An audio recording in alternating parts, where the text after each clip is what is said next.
저희가 이제 2022년 새해에 들어서 이제 늘 새해 연초가 되면 복음서 말씀을 묵상하는데 올해는 누가복음 말씀을 묵상하고 있습니다. 누가복음의 저자는 누구인가요?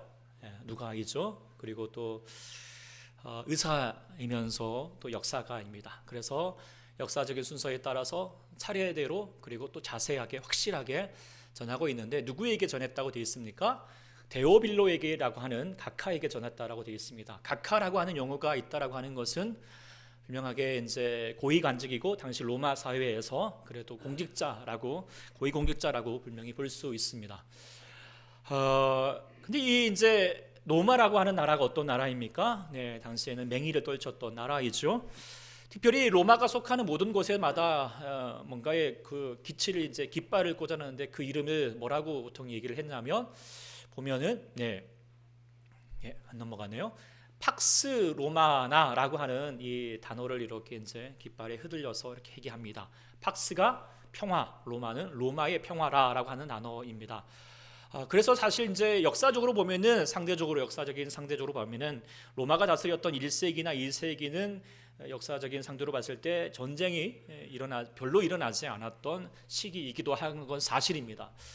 그런데 이 평화라고 하는 것은 로마의 기득권 지배층에게는 평화이지만 그 평화가 식민지 민중들에게는 폭력이었고 착취로 고통받고 있는 하나의 제국주의적인 체제의 어떤 기치일 뿐이라고 하는 사실이죠. 힘을 앞세운 평화일 뿐입니다.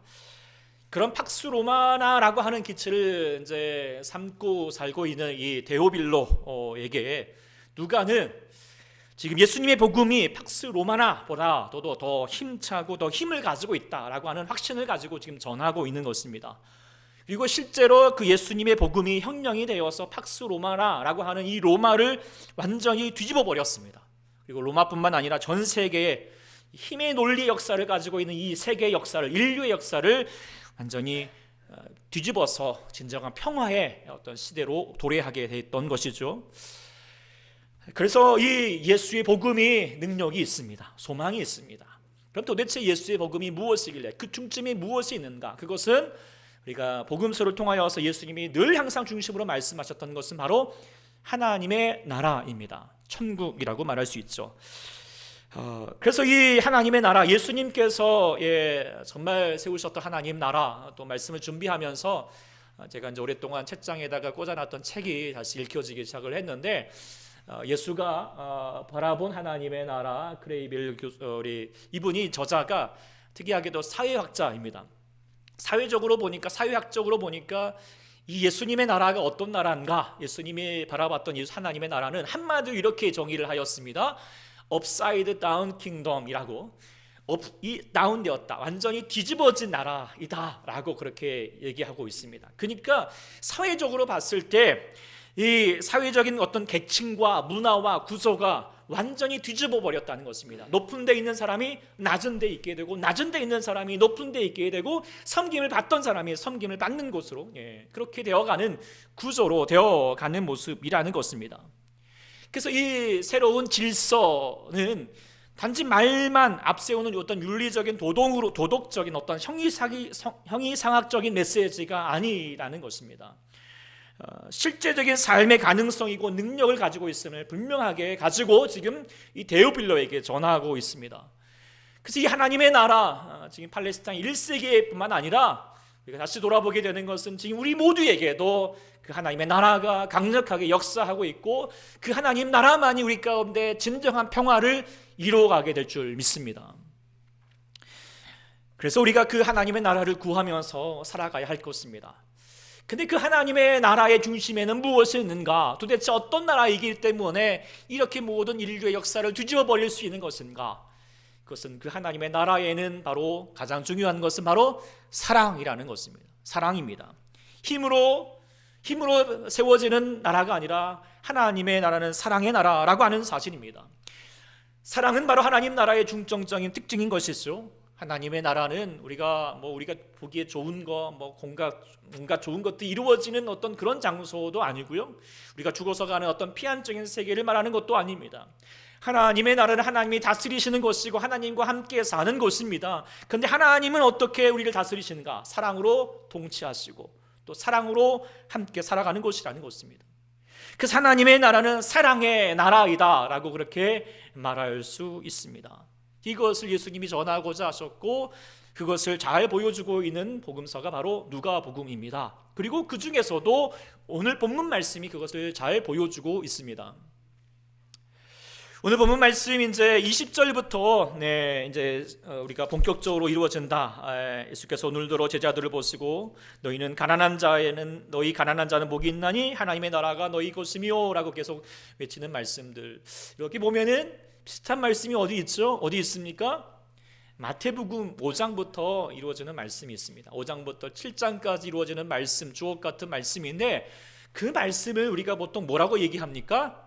산상수훈이라고 얘기합니다. 왜 그렇습니까? 5장 1절에 이렇게 얘기하기 때문입니다. 예수께서 우리를 보시고 산에 올라가 앉으시고 제자들이 나오고 입을 열어 가르쳐 말씀하셨다. 산에 올라가서 전하셨던 말씀이기 때문에 산상수훈이라고 합니다. 그런데 누가복음에서는 이 말씀을 전하실 때 17절에 보면은 예수께서 그들과 함께 내려오사 평지에 서셔서 하셨던 말씀이다 하셔서 산상수훈이 아니라 어떤 말씀이라고 하냐면 평지수훈이라고 그렇게 말하기도 합니다. 그러면 다른 말씀이나 그렇지 않습니다. 동일한 말씀이지만 관점에 그리고 강조점에 따라서 달라지는 것이죠. 어떤 차이점이 있는가라고 하는 것을 볼 때 우리가 처음 구문을 통하여서 볼 수 있습니다. 우리가 마태복음에서 심령이 가난한 자는 복이 있다라고 말했지만 누가복음에서는 그저 가난한 자가 복이 있다라고 말하고 있습니다. 즉 어떤 내면의 가치보다도 실제적인 내용을 중점으로 삼고 있다라고 하는 것이죠. 저는 이 누가복음의 관점이 우리에게 중요한 메시지를 준다라고 생각하게 됩니다. 하나님의 나라는 말에 있지 않고 실제여야 합니다. 경건의 모양으로 경건의 삶으로만 이루어지는 것이 아니라 우리의 삶에서 살아내는 그런 경건의 능력이 이루어져야지 하나님 나라가 이루어진다라고 하는 사실입니다.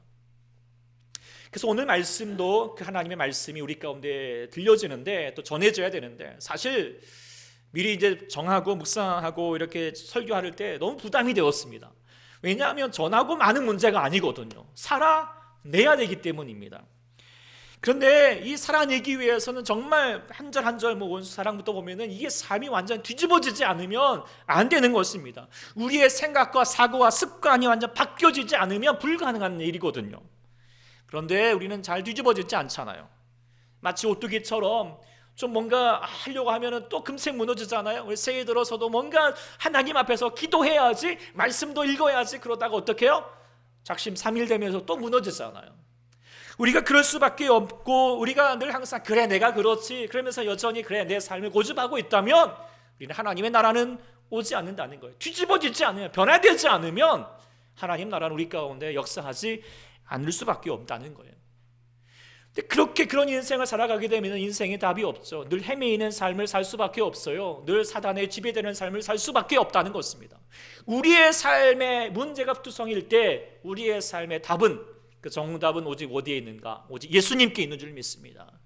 하나님의 나라, 그 사랑의 나라에 임할 때 우리의 삶뿐만 아니라 여러분의 가정에도, 여러분의 자녀들에게도, 여러분이 거하는 모든 곳에도 하나님의 정답, 우리의 삶이 풀려지게 될 줄 믿습니다.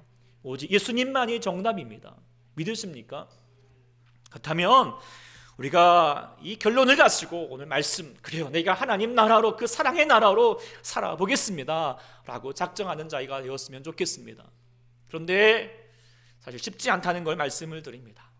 전하기도 쉽지 않지만 또 그것을 결심하고 행하기가 너무 어렵습니다. 미리 말씀을 드리면 이것을 윤리적인 메시지로 그렇게 해야 된다라고 그렇게 하는 어떤 율법적인 메시지로 듣지 않으셨으면 좋겠어요. 우리의 힘과 노력으로는 불가능하니 우리를 이것을 이루게 하실 분이 있습니다. 바로 누구이실까요? 성령 하나님이 있습니다. 그래서 이 말씀을 들으실 때 성령님을 구하십시오. 성령님을 바라보십시오. 성령님 나를 도와주시면 주시옵소서 기도하시면서 이 말씀을 들을 수 있기를 소망합니다. 그럴 때 이 말씀 우리 가운데 능력이 될 줄 믿습니다. 그 마음으로 같이 한번 우리 하나님 나라 우리 가운데 어떻게 이루어질 것인가, 우리가 어떻게 이룰 것인가. 첫 번째로는 바로 원수를 사랑하라는 말씀이십니다. 예수님께서 복과 화에 대한 이 말씀들, 네 가지 복과 네 가지 화에 대한 소두의 말씀을 전하시고 본격적으로 이루어질 하나님의 나라, 그 사랑의 나라에 대해서 삶을 이야기하시는데 제일 먼저 말씀하셨던 말씀이 바로 27절 말씀이죠. 같이 읽어보겠습니다. 시작. 그러나 너희 듣는 자에게 내가 이르노니 너희 원수를 사랑하며 너희를 미워하는 자를 선대하며 너희를 저주하는 자를 위하여 축복하며 너희를 모욕하는 자를 위하여 기도하라. 한마디로 말하면 뭡니까? 원수를 사랑하라는 것입니다. 성경에서 우리 예수님께서 우리 가운데 말씀하시는 바 그걸 다 행하는 것 참 어렵지만, 그런데 가장 그 중에서 가장 어려운 것, 가장 최고조 난이도를 갖는 게 무엇입니까? 바로 이 말씀이라고 생각하게 되지 않습니까? 원수 사랑하는 거 쉽습니까? 어렵습니다. 정말 쉽지 않습니다. 왜 그렇습니까? 원수는 원수거든요. 꼭 원수는 원수 같은 짓을 하는 거예요. 그런 것도 잘 보여주고 있는 말씀이 이제 그 다음 절 말씀인데요. 29절에 보면은 누가 이 뺨을 치는 자에게 뺨을 돌려대라. 원수는 너희 뺨을 칠 거라고 얘기를 하고 있어요. 그런데 이 뺨을 마태복음에서 자세하게 이야기해주고 있는데 내 오른뺨을 찍어도 왼뺨도 돌려대라는 거예요. 근데 이걸 한번 좀 생각해 보십시오. 여러분들 보통의 오른손잡이잖아요. 오른손잡이가 오른뺨을 어떻게 칠까요? 이렇게 세게 치죠. 세게 치는데 이렇게 치면은 오른뺨을 치는 게 아니라 어느 뺨을 치는 거야? 왼뺨을 치는 거예요. 그러면 오른뺨을 치면 어떻게 쳐야 돼요? 아까 일부 때 이렇게 친다고 얘기하는데 이렇게는 안 치고요. 이렇게 치는 거예요. 이거는요 조롱하는 거예요. 완전히 무시하는 거거든요. 경멸하는 행동이거든요. 보통 로마 군인들이 그 식민지 지배 사는 사람들에게 전화했던 모습인 것입니다. 꼭 원수는 그렇게 행합니다.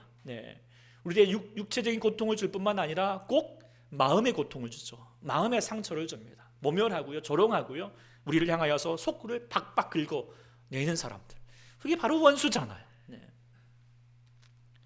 그리고 그 원수는요 멀리 있지 않고요 가까이 있습니다. 그 실존주의 철학자 장폴 샤르트라고 하는 유명한 사람이 있는데 그 사람이 희극의 소설 하나를 썼는데 그 책 이름이 닫힌 방이라고 하는 노 이그제트라고 하는 이건데 이거 연극으로도 많이 사용되고 있는데 내용이 뭐냐면 이 호텔 같은 방에 이렇게 좁은 문이 하나 있고 한 명씩 사람이 들어오게 됩니다. 세 사람이 이렇게 있게 되는데 서로 이 한 공간 안에 잘 지내는 것이 아니라 서로 감시하고 규정하고 정죄하고 그럽니다. 서로 괴롭히는 거예요. 이런 모습을 계속 이야기하면서 사르트가 무엇이라고 규정을 하냐면 이곳을 뭐라고 말하고 있냐면 바로 지옥이다. 그리고 그 지옥에 아주 유명한 말을 합니다. Hell is other people. 지옥은 바로 타인에게 있다. 타인이 지옥이다 라고 그렇게 이야기하는 것입니다. 근데 그 타인이 누구예요? 가까이 있는 사람이라는 것입니다. 천국이 가까이 있는 것처럼 지옥도요 가까이 있습니다. 천국도 우리의 삶의 관계를 통하여서 이루어지는 것처럼 지옥도요 관계를 통하여서 만들어져 간다는 것입니다. 그래서 우리가 나와 함께 한 공간에 있는 사람들이 관계가 원수가 되어 가게 되면 그것이 바로 지옥인 것이죠. 식구들 중에 있을 수도 있고요. 우리 직장 가운데도 그런 원수가 있잖아요. 아유, 저 인간만 보면 아주 그냥 저것도 인간이냐라고 하는 말이 수십 번 하루에도 되새기잖아요. 저 사람하고 그냥 저 사람이도 말 안 하죠. 저것과 내가 같이 지내고 싶지도 않고 말도 섞고 싶지 않은 그런 마음에 우리 마음 가운데 계속 자리 잡게 되면 그 공간은요 지옥이라는 것입니다. 지옥이 되어 간다는 겁니다. 그렇다면 그 지옥을 하나님의 나라 천국으로 바꾸러 가려면 어떻게 해야 될까요? 그 사람 원수를 바꾸는 것이 아닙니다. 바로 관계를 바꿔야 됩니다. 그 관계를 미워하는 관계가 아니라 뭐요? 사랑하는 관계로 바꾸러 가라는 겁니다. 원수를 사랑하라. 그리고 그를 선대하면서 그를 위하여서 기도하라라고 그렇게 말하고 있습니다. 기도해야지 너희 삶이 너희가 거하는 곳이 천국이 되어간다라고 하는 것입니다. 우리가 이 말씀 오해하지 않았으면 좋겠어요. 그래, 우리가 하나님 저 원수 하나님이 갚아주실 거야. 하나님이 저 원수를 어떻게 그냥 가만두지 않을 거야. 그러면서 마음 가운데 앙심을 품고 있으라는 말이 아닙니다. 그를 위해서 용서하라는 것입니다. 그리고 그를 위해서 기도하고 선대하고 잘해주라고 사랑하는 마음을 가지라는 것입니다. 그런데 정말 이 말씀이 쉽지 않습니다. 어렵습니다. 늘 무너질 수밖에 없죠. 우리 인간의 힘으로 불가능합니다. 이거를 가능하기 위해서는 첫 번째로는 우리가 성령의 도우심이 필요합니다. 성령의 은사가 필요하죠. 우리가 성령의 은사 얘기하면 방언이나 뭐 병 고치는 것이나 뭐 여러 가지 뭐 이적과 기사를 얘기하지만, 그러나 그보다도 가장 중요한 성령의 은사 최고가 무엇입니까? 사랑의 은사입니다. 그리고 그 중에서도 가장 최고가 뭘까요? 그것은 원수 사랑이죠. 이 원수 사랑은요, 기적 중에 기적이에요. 기적이라고 하는 것이 갑자기 여러분들 로또가 당첨된 그런 게 기적이 아니에요. 기적은 뭐예요? 내가 미워할 수밖에 없는 저 원수 같은 사람을 내가 사랑할 수 있게 되었다. 이것이 기적인 줄 믿습니다. 사랑하는 여러분에게 성령의 역사해 주셔서 그 기적 같은 삶이 이루어질 수 있기를 소망합니다. 성령을 구하십시오. 그리고 또 우리가 이 원수를 사랑하기 위해서 두 번째 필요한 것은 바로 십자가를 단단히 붙들라는 것입니다. 예수님은 그 십자가를 통하여서 원수 사랑하는 것이 무엇인가를 그대로 보여주셨잖아요. 로마서에도 분명히 말씀하셨습니다. 우리가 원수 되었을 때 그의 아들의 죽으심으로 말미암아 하나님께서 화목하게 되었던 것을, 그 하나님의 사랑하심을 우리 가운데 보여주셨다라고 말하고 있습니다. 예수님이 십자가를 지실 때 수많은 사람들이 예수님을 향하여서 욕을 하고 침을 뱉고 조롱하고 뺨을 쳤습니다. 원수가 되었죠. 그러나 예수님은 그들을 정죄하지 않으시고 그들을 향하여서 저주를 뽑지 않으시고 사랑하셨습니다. 끝까지 인내하시고 저들의 죄를 용서해 주달라고 구하시면서 끝까지 저들을 구원하시기 위해서 십자가의 고통을 다 담당하시고 죽으셨습니다. 바로 우리가 그 원수가 바로 누구입니까? 바로 나이잖아요.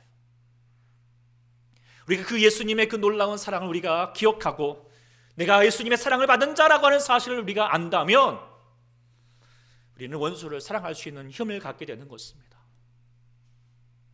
사랑하는 여러분들에게도 분명히 원수 같은 사람이 있지요. 떠오르는 사람이 갑자기 몇 명 막 이렇게 숫자가는 사람들이 지금 눈동자가 돌아가시고 있는데요. 저도 이제 이번 주에 뭐 그 원수는 멀리지 않잖아요. 저도 이번 주 이제 어머니 모셔서 막 같이 지내는데 막 답답하고 막 속상하기도 하고 또 뭐 미국에 있는 형님과 뭐 어머니가 막 하는 뭐라고 제가 좀 자세히 전해드리기는 좀 그랬지만 어쨌든 막 부글부글 막 이렇게 할 때가 참 많습니다. 여러분의 가족 중에도 그런 원수가 하여튼 이런 왼수 막 이런 게 생각이 들 때가 참 많이 있겠지만, 그래서 정말 그 인간 때문에 좀 피곤하고 화가 나고 그 인간만 없으면 내가 살 것 같다라고 하는 그럴 때 분명히 그럴 만하겠지만, 그러나 여러분의 삶이 하나님의 나라가 될 수 있기를 소망합니다. 그러기 위해서는 사랑하셔야 됩니다. 원수도 사랑하셔야 됩니다. 그러기 위해서 여러분들 그 원수를 바라보지 마시고 그때 조용히 눈을 감고 십자가를 떠올려 보십시오. 그리고 예수님을 붙들어 보십시오. 그리고 예수님이 여러분들 가운데 말씀하신 말을 한번 귀를 기울여 보십시오. 주님이 말씀하셨을 것입니다. 내가 너를 용서하였듯이 너도 그 사람을 용서할 수 없겠니? 그 음성에 우리 성령님께서를 도와주셔서 말씀해 주실 것입니다. 그리고 여러분들 그 원수를 사랑할 수 있는 힘을 여러분들 가운데 주실 줄 믿습니다. 그래서 여러분의 삶 가운데 정말 선으로 악을 이기시고, 특별히 이 명절 다가오는데요, 그 모든 것을 잘 감당해 가셔서 여러분의 삶이 사랑의 나라가 이루어질 수 있기를 간절히 축원합니다. 두 번째로 우리가 사랑의 나라가 이루어지기 위해서 하나님이 우리 주님께서 말씀하셨던 바는 또 먼저 사랑으로 대접하라라고 하는 말씀이죠. 누가복음 6장 31절에 중요한 말씀을 하시는데요, 남에게 대접을 받고자 하는 대로 너희도 남을 대접하라 라고 이렇게 말씀하시죠. 이 말씀은 기독교 윤리의 핵심이자 또 인간관계의 기본이 됩니다. 그리고 많은 사람들이 뭐라고 얘기를 하냐면 이 말씀을 황금률이라고 그렇게 얘기를 해요. 근데 왜 황금률이라고 하냐면 이제 3세기 로마가 이제 기독교 공인이 되고 나서 3세기에 특별히 24대 황제 세베루스 알렉산더라고 하는 황제가 여러 가지 말씀 중에서 이 말씀이 너무 귀하다. 그래서 자신의 인생의 저음으로 살 뿐만 아니라 우리 모두 로마의 백성들도 이 말씀으로 살아야 된다라고 하면서 자기의 삶의 자기 이제 거하는 곳 벽뿐만 아니라 사람들이 많이 모이는 광장에다가 이 말씀을 황금으로 새겨놨어요. 그리고 누구든지 남에게 대접을 받고자 하는데도 남에게 대접하라 라고 하는 말씀으로 이렇게 새겨놔서 이 말씀이 황금률이라고 그렇게 얘기합니다. 근데 이런 말씀이 사실 이제 이 성경 말씀뿐만 아니라 많은 종교에도 비슷한 말씀들이 있죠. 예, 이슬람의 코란에서도 나를 위하는 만큼 남을 위하지 않은 자는 신앙인이 아니다. 힌두교 경전에서도 내게 고통스러운 것을 타인에게 강요하지 말라. 중국의 이제 노노에도 내가 당하기 싫은 일은 남에게도 하지 말라. 기소불욕, 물시언. 뭐 저 한번 잘 모릅니다. 어쨌든 그런데 또 잘 아는 말을 맹장하는 말, 여러분들 잘 아는 말이 있을 겁니다. 역지사지. 무슨 뜻입니까? 예, 다른 사람의 처지를 생각해봐라. 다른 말로 뭐예요? 입장 바꿔봐라. 이런 내용이죠. 이런 황금률과 일목상탱할 것인지 몰라도 그런데요, 말씀에 그 정도의 차이는 확연합니다. 다른 말들은 네가 싫은 거 남에게 강요하지 말라, 이런 내용이거든요. 소극적인 자세예요. 그런데 예수님의 말씀, 이 황금률은 적극적이고 주도적입니다. 하지 말라라고 하는 것이 아니라 대접하라, 남에게 대접하라라고 하는 적극적인 자세를 강조하고 있는 것이죠. 그래서 32절부터 뭐라고 얘기합니까? 너희가 만일 의를 사랑하는 자만 사랑하면 칭찬받을 게 뭐냐? 죄인들도 사랑한다. 그렇게 사랑한다. 너희가 선대하는 자들만 선대하면 칭찬받을 게 뭐냐? 죄인들도 그렇게 한다. 너희가 받기를 바라면서 사람이 구워지고 그거 칭찬받을 게 뭐냐? 죄인들도 다 그 정도는 해.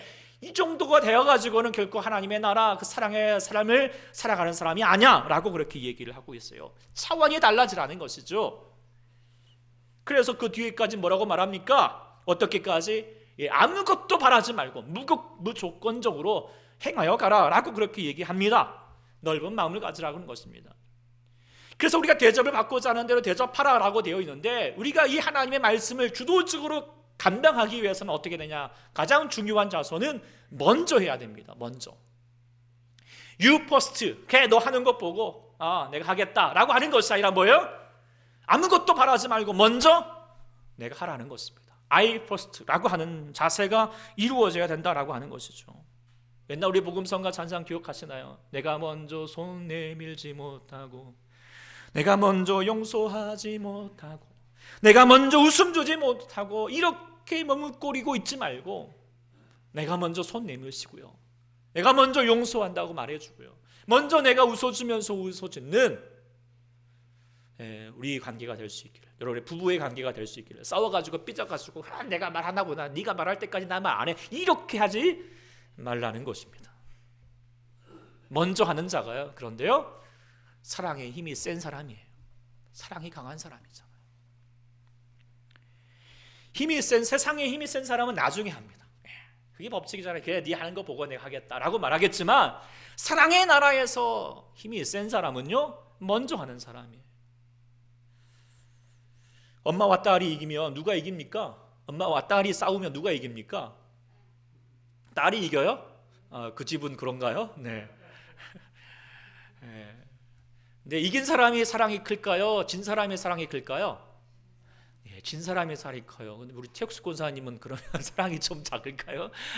보통 보면은 엄마가 지잖아요. 왜요? 물론 딸도 엄마 사랑하겠지만 엄마가 딸을 더 사랑하기 때문이죠. 사랑의 나라에서는 지는 사람이 이기는 법입니다. 우스갯소리로 우리 갑돌이와 갑순이 서로 사랑했지만 이루어졌어요? 안 이루어졌어요? 안 이루어졌어요. 왜 안 이루어졌을까요? 잡돌이 새끼는 장가를 갖고가 아니라요, 갑돌이가 갑순이 다 갑질해서 자기가 다 최고인 줄 알고 살아가는 거예요. 그렇게 해서는 이루어지지 않아요. 사랑은요, 을돌이와 울순이가 되어야 됩니다. 서로 을이 되어야 됩니다. 서로 져야지 사랑이 이루어지잖아요. 사랑의 나라는요, 의리의 세상입니다.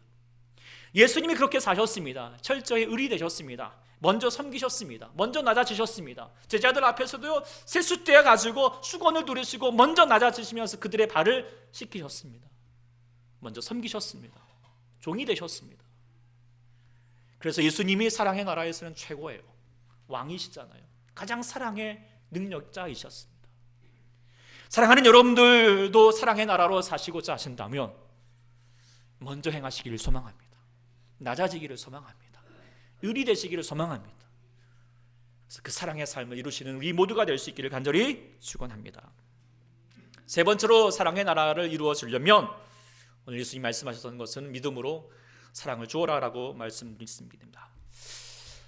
본문 말씀을 이제 세 가지 이렇게 이제 정리하여서 제가 해보니까, 이게 이제 사랑의 강도가 주님이 이렇게 접근할 수 있는 강도의 세기를 조금씩 높여주신 것이 아니라 낮춰주신 것 같아요. 그래서 처음에 원수 사랑은 정말 넘사벽이잖아요. 이건 도저히 불가능할 것 같아. 이 말씀만 주시면 난 못해요. 이렇게 돌아갈 것 같은데, 그 다음에는 그래, 먼저 네가 대접하는 삶을 살아라. 이거는 그래도 해보는데 그래도 어렵습니다. 그런데 세 번째 말씀은 그래도 조금 할만할 것 같습니다. 뭐라고 말씀하십니까? 우리 요절 말씀이니까 같이 읽어보겠습니다. 시작. 주라, 그리하면 너희에게 줄 것이니 곧 후히 되어 누리고 흔들어 넘치도록 하여 너희에게 안겨주리라. 너희가 헤아리는 그 헤아림으로 너희도 헤아림을 도로 받을 것이니라. 원수사랑, 이거는 정말 이거에 비하면 우리가 정말 그래도 나아 보이긴 합니다만은, 그래도 첫 번째 단어는 참 어렵죠. 주라라고 하는 단어, 이 말씀에 주저하는 분들이 많을 거예요. 왜 그렇습니까? 나도 부족하거든요. 나도 없거든요. 그런데 왜 남을 주라고 합니까? 라고 그렇게 남의 주길 여유가 어디 있냐고 반문하기 쉽습니다. 그런데 없다고 생각하면 정말 없어요. 있어도 없어요. 이런 이야기가 있습니다. 10대에는요 철이 없대요. 20대에는 답이 없어요. 30대에는요 집이 없고요. 40대에는 돈이 없고요. 50대에는 일이 없고요. 60대에는 제가 안 살아봤지만 낙이 없다 하네요. 그러신가요? 70대에는 이가 없고요. 80대에는 이제 마누라가 없고요. 할아버지도 없는 거죠. 90대에는 시간이 없고 100대가 되면은 다 필요 없다, 이렇게 얘기할 수밖에 없다 합니다. 없다고 생각하면 정말 없어요. 평생 없겠죠. 그러나 그래서 주라는 말이 부담감이 될 수 없죠. 줄 수 없는 것 같아요. 그런데요, 잘 생각하면 줄 수 있거든요. 그리고 오늘 예수님이 우리 가운데 말씀하십니다. 너에게 있게 할 것이다. 약속의 말씀을 주셨습니다. 어떻게까지? 주라, 그리하면 너에게 줄 것이요 곧 후히 되어 누르고 흔들어 넘치도록 너희에게 안겨 줄 것이다 라고 말씀하고 계십니다. 어떤 선생님이 이제 초등학교에서 우리 아이들에게 가르치면서 과거, 현재, 미래 시제를 가르쳐주면서 시험 문제를 냈대요. 그러니까 내가 준다, 내가 준다라고 하는 말의 미래형이 뭐냐라고 시험 문제를 냈더니 보통 이제 내가 줄 것이다라고 얘기했지만 어떤 친구는 이렇게 말해요. 내가 받는다라고 그렇게 적었대요. 물론 오답이겠지만 그러나 삶의 이치로 보면은 이것이 정답이잖아요. 그렇지 않아요? 하나님의 사랑의 나라였으면 이것 또한 정말 정답입니다. 특별히 우리가 하버드대 이제 수석으로 졸업하였고 또 세계적인 어떤 심리학자이기도 하는 애덤 크렌트라고 하는 사람이 기브 앤 테이크라고 하는 책, 이거 용어는 아시죠? 기브 앤 테이크 뭐예요? 주고받는, 이 말을 이렇게 책으로 냈는데요. 근데 이제 이 기브 앤 테이크라고 주고받는 관계에 세 가지 심리가 있다는 거예요. 첫 번째 심리는 내가 하나를 주면 두 개를 돌려받겠다. 이게 이제 이 마음도 있고, 두 번째는 이제 잘 매치를 시켜서 하나를 주고 하나를 받겠다라고 하는 마음도 갖고 있어요. 그러나 세 번째 마음은 내가 두 개를 줄지라도 하나를 받는다. 하나를 줄지라도 두 개를 하나를 받을지라도 두 개를 준다라고 하는 이 넉넉한 마음, 갖는 마음이 있다는 거예요. 그런데 이 세 가지 마음을 잘 보면은, 이 세 가지 마음이 있는데, 성공한 사람이 어떤 사람이 성공하느냐라고 그렇게 보면은 우리가 생각하기에는 첫 번째 사람처럼 내가 하나를 받고 두 개를 받아야지, 이런 마음을 가지는 사람이 더 성공할 것 같지만, 나중에 성공한 사람들의 인생을 보면은 어떤 마음을 갖고 있느냐? 내가 두 개를 주더라도 하나를 받는다 라고 하는 그런 넉넉한 마음을 가진 사람들이라 그렇게 보여준다는 겁니다. 이게 이제 이런 천재학자의 오랜 연구 끝에 나오는 세상의 진리를 얘기하지만, 그러나 예수님은 더 우리 가운데 진리를 말씀하시고, 진리를 말씀해 주신 것뿐만 아니라 우리 가운데 약속하셨어요. 보장해 주셨어요. 보상하시고 보험과 같은 말씀이잖아요. 그냥 주시겠다는 것도 아니고 뭐라고 했습니까? 흔들어 가지고 넘치도록 너희에게 안겨주리라. 할렐루야. 이 말씀을 약속하셨습니다. 예수님께서 분명히 그 앞절에는 아무것도 바라지 말고 그냥 꾸어져라 라고 그렇게 얘기해 놓고는, 이렇게 말씀하시면 우리가 안 줄 것 같으니까, 우리 마음을 아시니까 우리 주님이 우리 가운데 말씀해 주시는 거예요. 너 줘봐. 그럼 완전히 너희에게 풍성하게 부어줄 거야 라고 약속하셨습니다. 이 예수님의 약속 믿으십니까? 믿으십니까? 그러면 믿는다면 우리는 넉넉히 주는 사람이 되어야 하겠다는 것입니다. 그리고 그 하나님의 약속은 분명하게 이루어집니다. 그런 여러 가지 많은 신뢰들이 많습니다. 록펠러의 유명한 이야기들도 있고요. 그 사람이 이제 선행을 하기 시작하면서부터 그가 거부가 되었다라고 하는 이야기뿐만 아니라 예전에 한번 얘기한 것처럼 잠언 31장의 말씀 그대로 내가 한번 비즈니스를 한번 해보겠다 해가지고 그 미국의 아주 유명한 어떤 사업장을 가지고 있는 하영록 씨라고 하는 그분, P31이라고 하는 그 책도 썼던 그분들의 이야기들도 아주 기감이 되고, 다니엘 기도회 때, 작년에 다니엘 기도회 때 최영환 대표 젊은 CEO 담당했던 그분의 삶도 기억이 나는데, 근데 저는 이 말씀을 좀 하면서 저희 최 권사님이 기억났어요. 최 권사님이 이제 아시겠지만 여러분들 끄떡하면 밥 사시겠다고 이렇게 밥 사러 가시잖아요. 그럼 왜 사신다 그러면 생일이에요. 근데 생일 하도 지나서 한참 지났거든요. 그러니까 몇 톡을 사시는지 몰라요. 좋은 일 있어 생겼다고 사시고. 지난주인가 우리 권사님이 이제 감사헌금을 내신 것을 제가 보게 되는데, 그 주가 어떤 주였나? 우리 권사님이 넘어지셔가지고 눈탱이 밤탱이 돼가지고 깁스하시고 오던 날이에요. 그런데 왜 그걸 그 가운데서 어떻게 하나님께 작은 액수도 아니고 그걸 드릴 수 있을까? 저렇게 드리기를 좋아하고 나누기를 좋아했다가 망하지 않을까? 이런 염려를 가지게 됐지만 결코 망하지 않습니다. 우리 조 권사님 아시는 분은 우리 고 권사님이 어떤 은혜가 있는지, 또 하나님의 풍성함이 있는지 분명히 잘 아십니다. 작용과 반작용의 원리가 있잖아요. 이걸 꽉 치면 큰 소리가 나잖아요. 작게 치면 어떻게 해요? 작은 소리가 나고, 안 치면 안 소리가 안 나요. 하나님의 나라도 마찬가지예요. 심는 대로 거둔다는 거예요. 주님이 말씀하셨어요. 너희의 헤아림으로 그 헤아림을 너희도 헤아림을 도로 받을 것이다. 잠언 19장 17절에 말하고 있습니다. 가난한 자를 불쌍히 여기며 하나님께서 꾸이는 것이고 하나님이 그 선행을 갚아주겠다라고 말씀하시고, 또 예수님도 말씀하시기를 냉수하는 것이라도 소자에게 주며 그 상을 잃지 않겠다라고, 하나님 다 갚아주시겠다는 거예요. 어떻게? 한 만큼. 그래서 주님의 나라로 살아간다면 주기를 나누는 자가 될 수 있기를 소망합니다. 세상에서는 많이 번 자가, 많이 갖고 있는 자가 부자일지 몰라도요, 하나님의 나라, 그 사랑의 나라에서는 어떤 사람? 나누는 사람, 그가 바로 부자입니다. 그런 마음으로 옆에 사람에게 우리 같이 한번, 우리 옛날 용어이긴 하지만 여러분 부자 되세요. 우리 사랑의 마음으로 다시 한번 부자 되세요. 네, 나눌 수 있는 부자가 될 수 있기를 소망합니다. 근데 꼭 물질만 나누는 것이 아닙니다. 우리 상대방에게 축복하고 위로하고 격려해주는 말을 나누시고요. 또 여러분의 그 예쁜 얼굴로 다정한 얼굴 미소 지으면서도 축복해 주시면서 안아주는 그런 나눔도 가지시고, 또 생일이면 축하한다는 메시지 한 구절이라도 나눠주십시오. 그게 얼마나 받는 사람에게 힘이 되는지 모릅니다. 무엇보다도 기도로 나누십시오. 여러분 어떻습니까? 여러분의 기도가 몇 퍼센트 정도나 여러분들 남을 위해서 기도하고 계십니까? 결국 겨우 나와 나의 가족만 위해서 기도하고 돌아가시면 하나님 나라의 사랑의 삶을 살고 있지 않은 것입니다.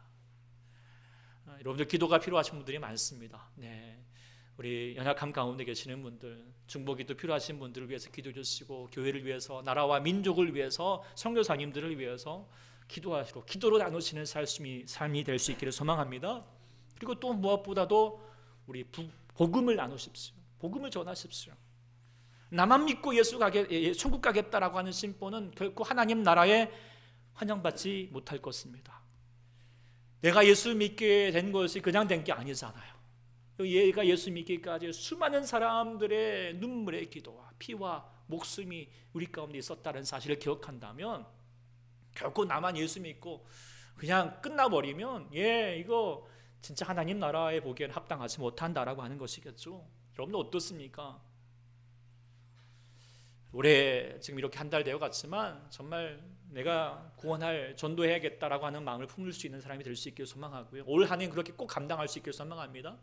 평생 내가 한 명도 구원하지 못하였다, 전도하지 못했다, 이거 하늘나라 가면은 정말 부끄러운 구원이 될 수밖에 없을 거예요.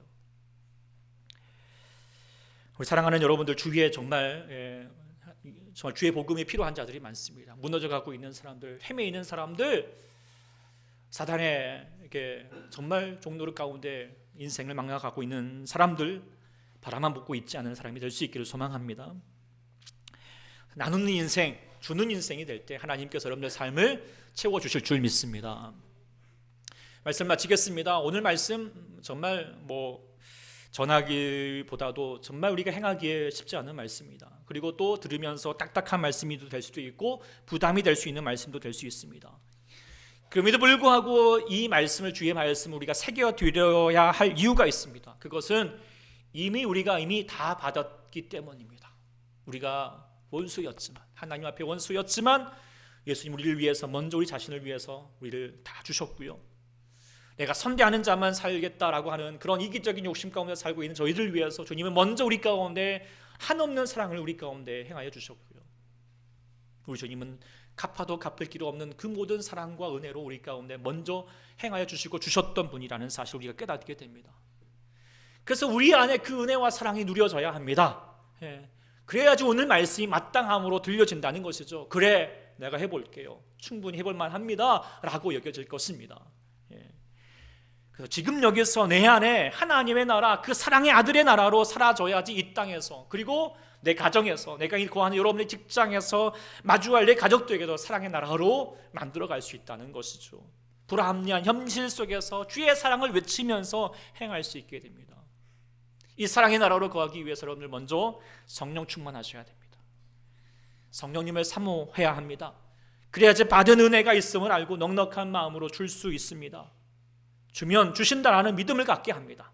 그리고 사랑의 힘이 세져서 내가 먼저 사랑할 수 있게 되고, 무엇보다도 저 원수, 나를 힘들게 하는 저 어려움 가운데 있는 그 원수도 사랑하게 될 줄 믿습니다. 여러분을 사랑의 나라로 초대합니다. 할렐루야. 그 사랑의 삶을 살아갈 수 있기를 소망합니다.